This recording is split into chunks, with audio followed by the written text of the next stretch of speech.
I'm going to talk about chapters 3, 4, and 5 out of the required text for this course, Reinventing Project-Based Learning.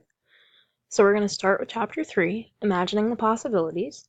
This chapter starts by asking, what is most important?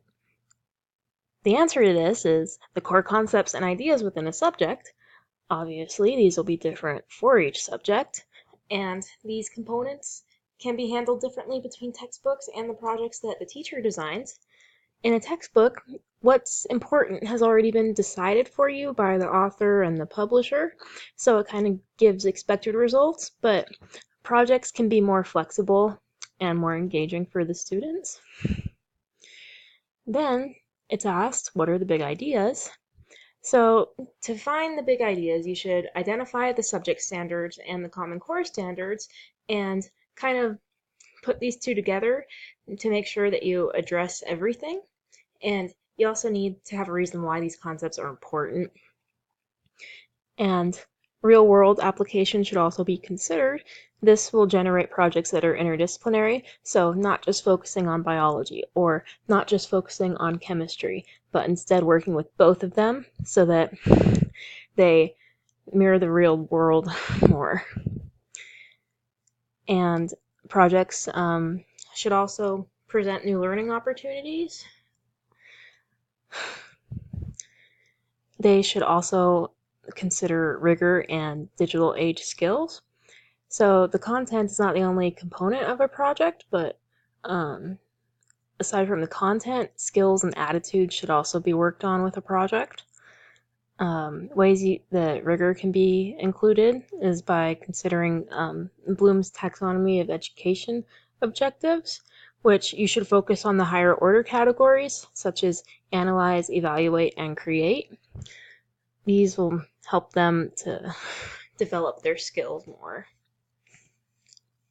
These skills, digital age skills, include digital age literacy, inventive thinking, effective communication, and high productivity. So in general, some things that should be focused on are literacy in different subjects and cultures, and risk-taking, and being creative and curious, and then collaboration, and also prioritizing, planning, and using tools. You should also address different learning dispositions, which are attitudes and mindsets that can't be directly taught but just encouraged. So two that are discussed in the text are the fixed mindset and the growth mindset. Now, the fixed mindset, someone with that attitude would think that intelligence is inborn. You're born with it or you're not. So a lot of times students with this mindset, when they face difficulty, they'll feel like they failed because they're struggling and because they don't feel smart enough to handle the problem. So it can generate insecurity and less risk-taking because they'd like to stay in a safe zone. Now, the growth mindset, they have the attitude that effort is more important than intelligence, so working hard is better than being smart, and these students with this mindset can accept struggling and see it as something necessary to be successful.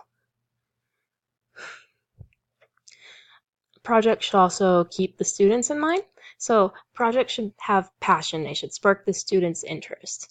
So the teacher should consider this when making them. And there are some essential learning functions that can be included in the projects, like research, having ideas and expressing them, and working together and managing the projects and reflecting on them, and then using educational resources. So next we're going to start in chapter 4. So to start, reviewing projects and overcoming pitfalls. Basically, if you're not creating your own project, you have to choose it carefully because they vary in quality, the ones that are available to you. And even if you are creating your own, you should still look at other projects first. And some common pitfalls that can be found in projects are shown in the table. So long on activity, short on learning outcomes. This seems like a project that would be mostly busy work and you're just doing assignments but not really learning anything. We've all experienced that. technology layered over traditional practice. Just because something uses technology doesn't mean that it'll necessarily be a valuable experience. Trivial thematic units. This would be like having a project based on the ocean, but that doesn't necessarily mean that it's going to be an effective project where the student would learn a lot. There are also projects that are scripted with many steps. These are just hard to work with. Lack of focus on formative assessment. I'll talk about the different kinds of assessment later, but this would be one where you don't really have any checkpoints or feedback along the way, so the student doesn't really know how they're doing until the very end. So they can't produce great work if they're not getting feedback. It won't be as high quality work if they're not getting feedback. And last, assessment that lacks authenticity. So just assessment that doesn't really have high standards that the students have to meet.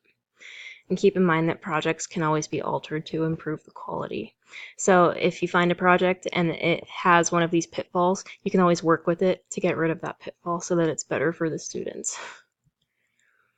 Moving on to creating a great project, student interest and curiosity has to be considered. Generally, if they're not interested in it, they won't want to do it. I think many of us have felt that before. And students should also be motivated to want to know more about the topic. You really just got to keep their interest in the project. And great projects share these important features listed in this table here. You can look at those. Moving on to Chapter 5, Making Assessment Meaningful. So in project-based learning, you have to have authentic assessments. So nothing like national tests, because national tests don't always mean that the teaching is good or the learning is happening. So better standards need to be developed, and good assessment tools also need to be developed, like good rubrics, because these are better for the students to get it done right and know what's expected of them. So there are some different kinds of assessment talked about in the text. The first is summative assessment, which you could refer to as assessment of learning. So it would be done at the end of the project to measure the student learning and the project quality. So ways you could do this would be by giving tests, performance tasks, and you would use rubrics. I'll get into these in the next slides. And these can make projects feel more coherent. So rubrics and performance tasks. Some different types of rubrics were talked about, a school-wide rubric and a project-specific rubric. A school-wide rubric would have common language and expectations. This would be good for the students because it would be the same in every class. It would be consistent, just tweaked a little bit depending on the subject. And project-specific would address the knowledge, skills, and processes done during that project, done or gained during that project. And performance tasks would focus on real-world applications. So it'd be like doing something, making something, or even putting it into a contest or submitting it for publication. So if you get published, that shows that you did a good job. Moving on to formative assessment, this can be referred to as assessment for learning, which this allows student efforts to be guided towards the learning goals because they're given opportunities for feedback, like milestones and check-ins with their teacher, or peer editing with their classmates, so that they know along the way if they're doing things correctly or if they have good ideas. So some things you could do to assess like this be asking them questions, having them set goals, listening to them, having them do reflections, brainstorm, make concept maps, or have meetings with them. There are many ways to do this. So overall, from these chapters, project-based learning should tackle the main ideas and maintain student interest and encourage learning and skill development, so both content and skills, and effective methods of assessment need to be used for these projects to be worthwhile. That's that's the book we used, and that's it.